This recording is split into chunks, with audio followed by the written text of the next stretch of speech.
Hey, Kate. Hello, Gwen. Feels pretty exciting today, actually.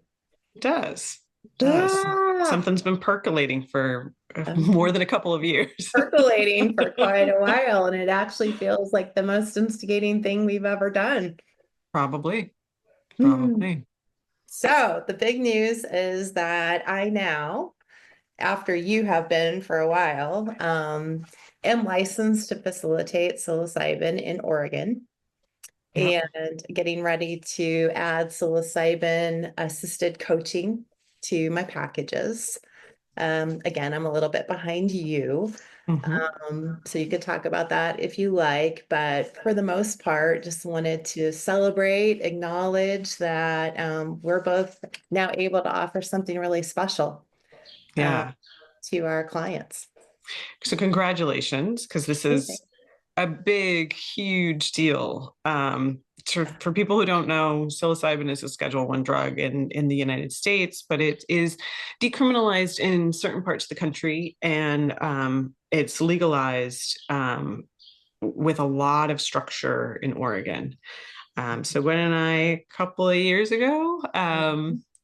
Yeah. I think it's 2 full years ago, started our psilocybin training program, which is pretty extensive. It was a 9 month process, included a practicum, included a lot of information about safety, a lot of information about, you know, what does it mean to facilitate psilocybin? And so we're going to try to go through some of that for people who don't know.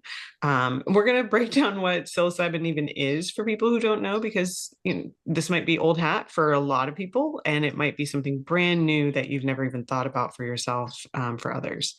Um, Yeah. so Yeah. congratulations, Gwen. Thanks for Thank joining me you. on the dark side over here. Yeah, the dark side. Actually, it just feels so good to finally be able to offer a possible solution, if nothing else, an option to people. And that's been my drive in this the whole time. Many of you know, if you've been following us, that Kate and I have both experienced a parent taking their life by suicide. We have both gone through that journey and wondered, how is it that healthcare can't help these people? That's why I got into healthcare in the first place, to have figure out how to infuse mental health support into the traditional healthcare system, and worked many ways, many strategies to make it better. But it wasn't until 2022 that I heard that psilocybin was making a resurrection. It had been live and well in the 50s, 60s, and 70s, and being researched by highly touted academic institutions like Harvard, Johns Hopkins, Stanford, and many others as treatment for depression, anxiety, addictions, whether it is tobacco addiction, alcohol addiction, drug addiction, even opioid addiction, and seeing very positive results with one dosing day or one journey day versus thousands of hours of talk therapy alone versus SSRIs for depression taken daily or twice daily. And I got really excited. I had heard a little bit of background about it in a book club.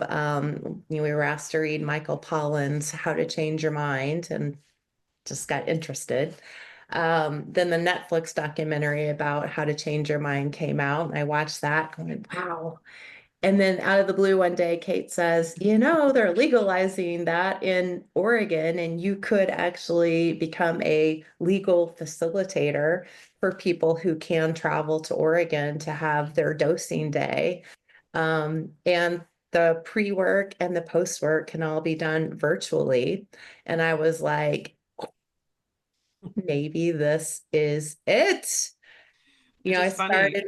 started my Loud Minds company with we all have this loud mind wondering how to make this better, how to help people, how this can't be it. This can't be all we can offer. And now I'm like, oh, So yes, I just found out a little over a week ago that I finished the licensing process, the background check process, the fingerprinting process.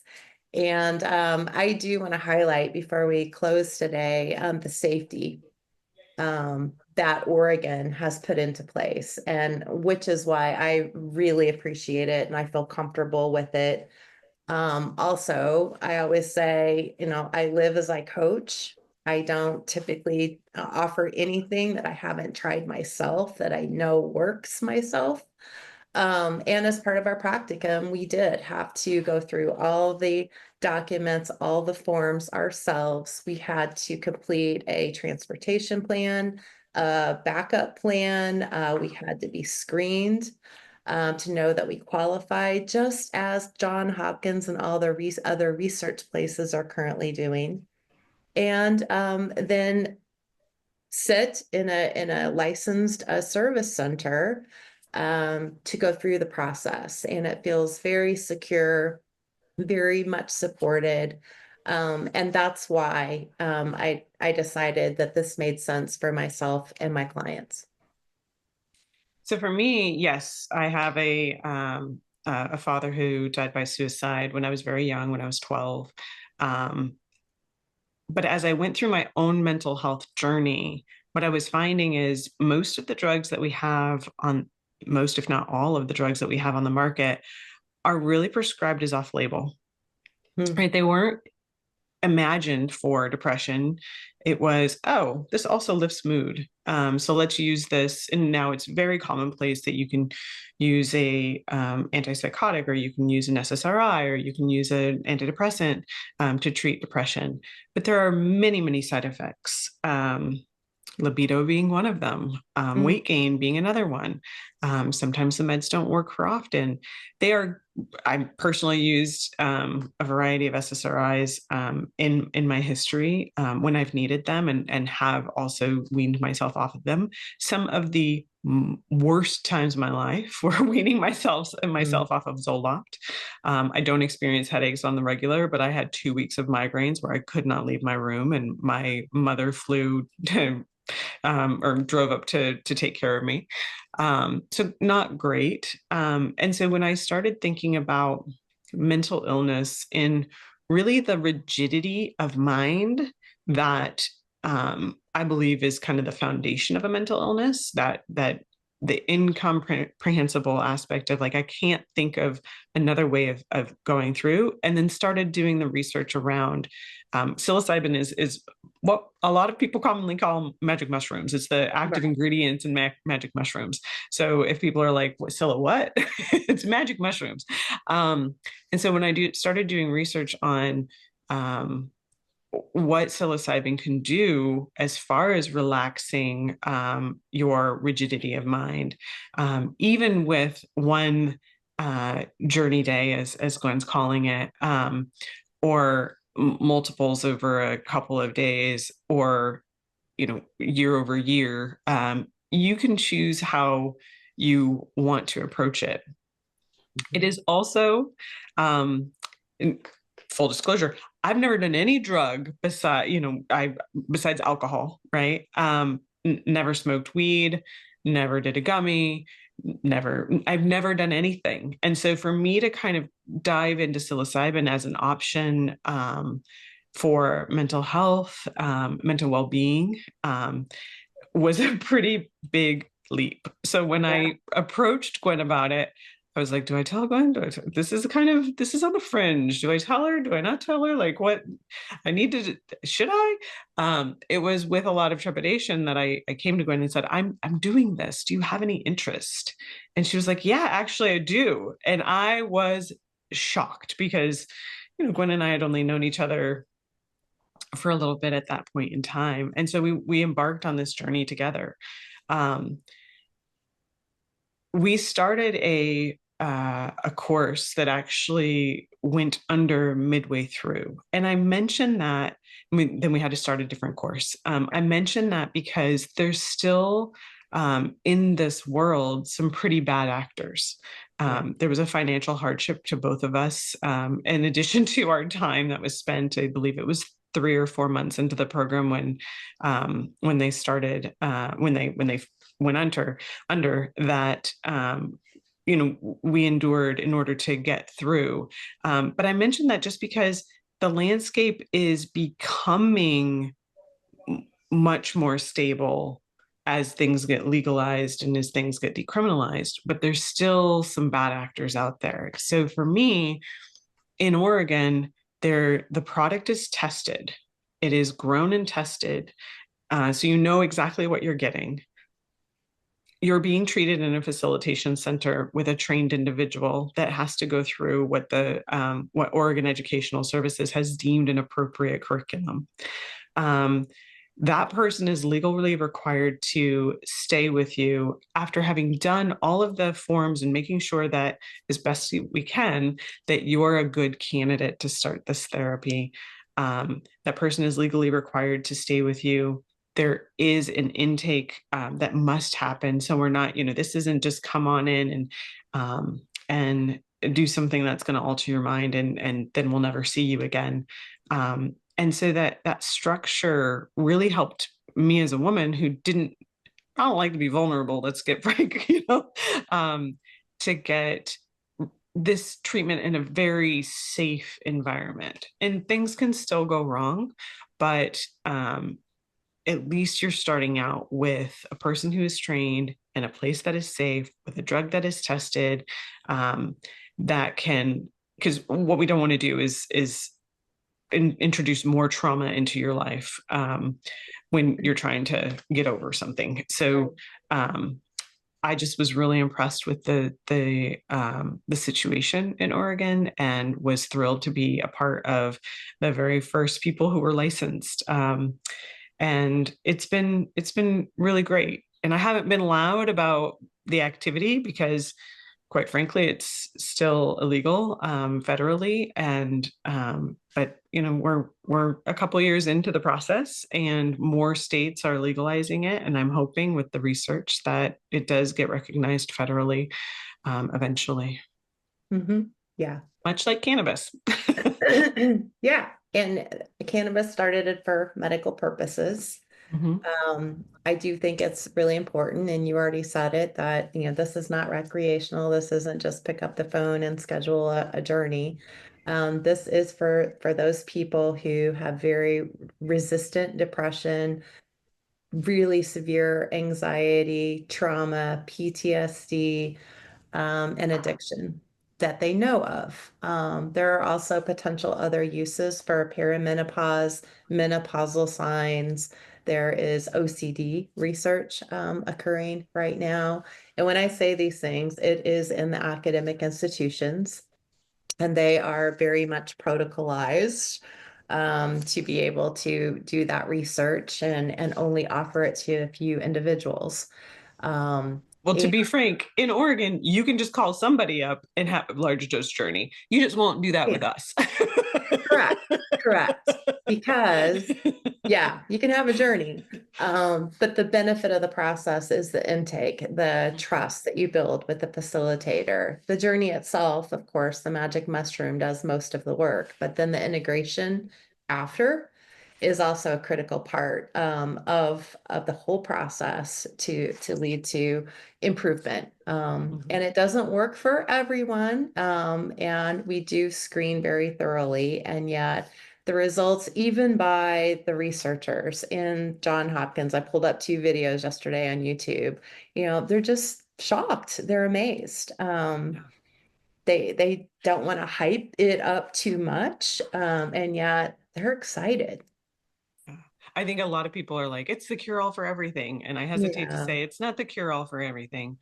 Um, there are some people who are going to go on a journey, and whatever they are looking for from a physical or a mental perspective, it might not be touched. They might have the same symptoms afterwards.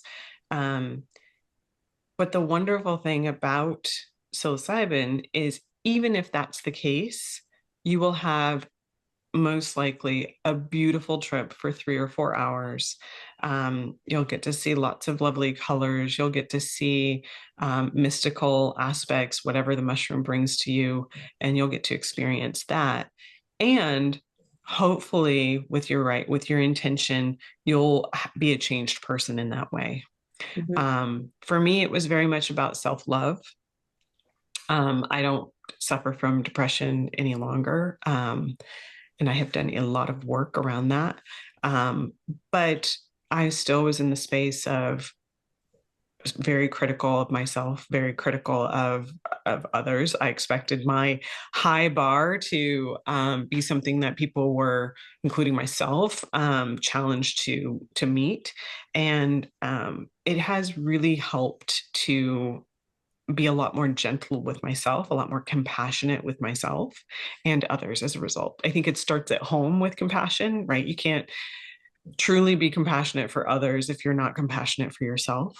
Um, and so, this is an opportunity to bring something to folks that trust us, and who want to experience this particular experience in a really safe manner with people who we're going to guide you through it, not just in the beginning with our intake, but also in the integration aspect of it.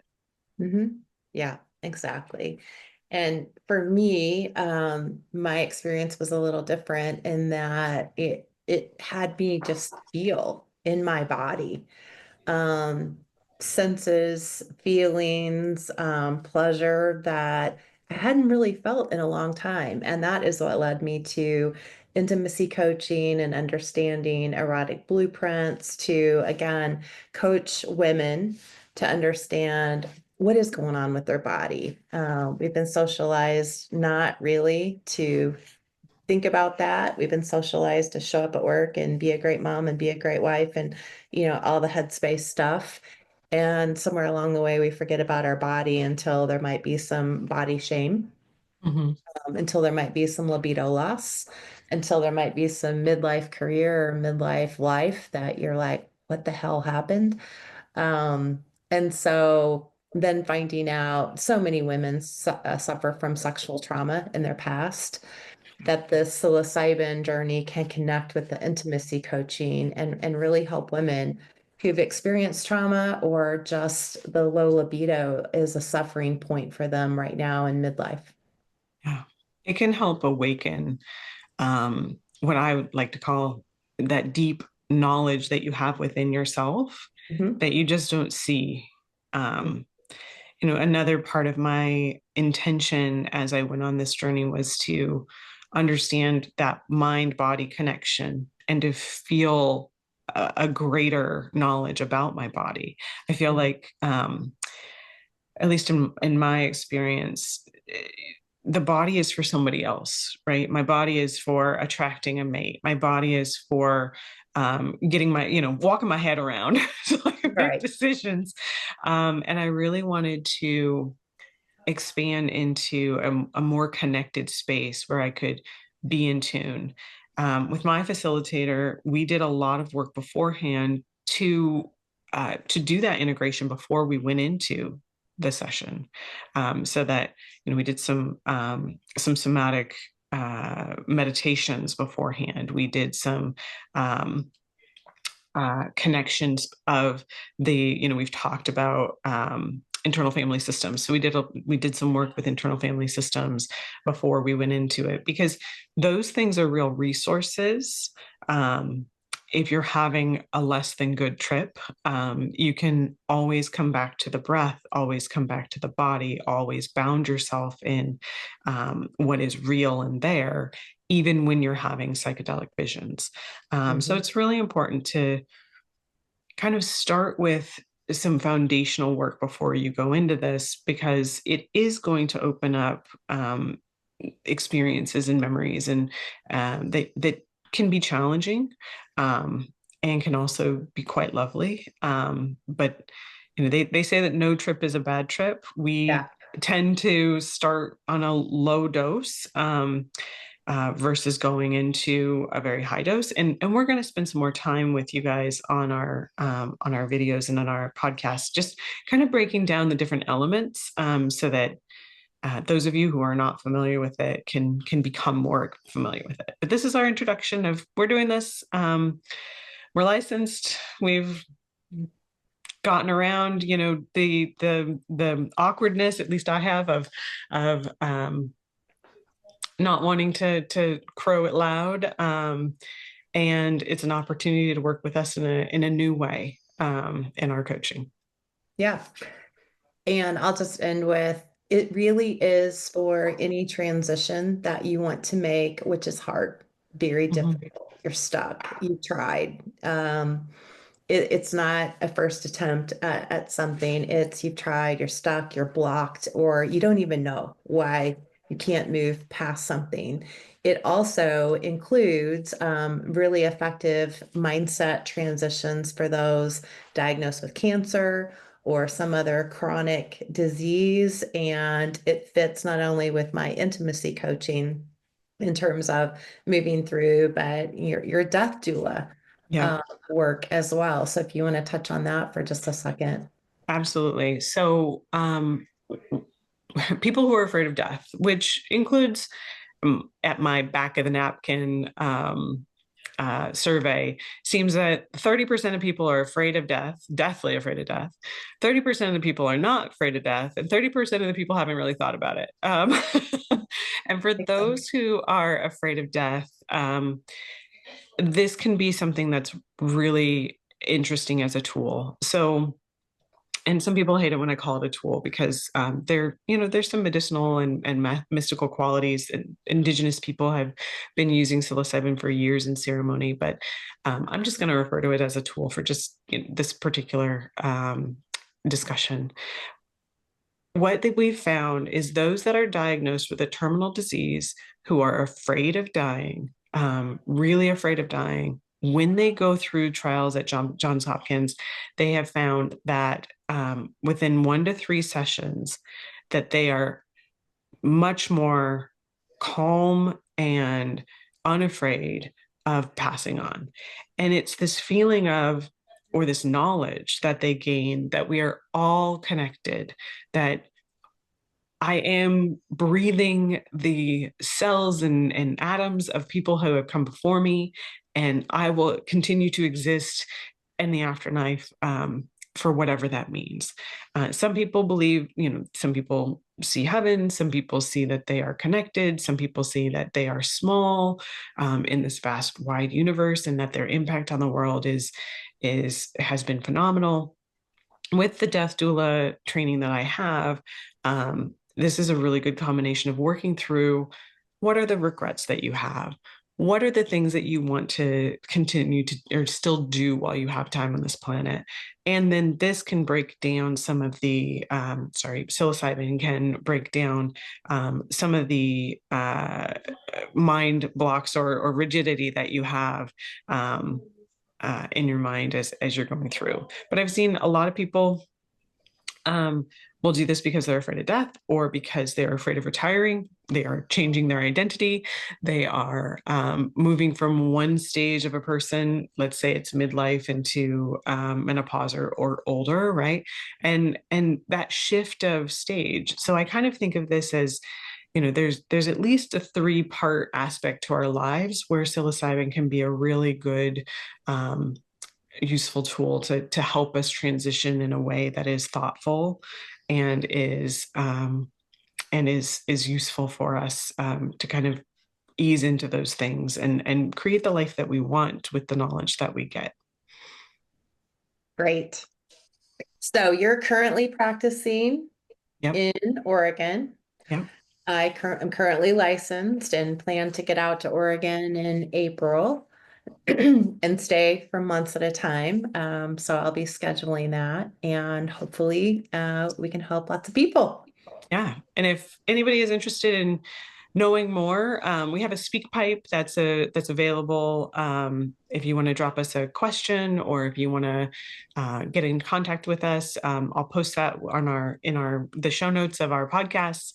Or you can go to each one of our websites to inquire as well.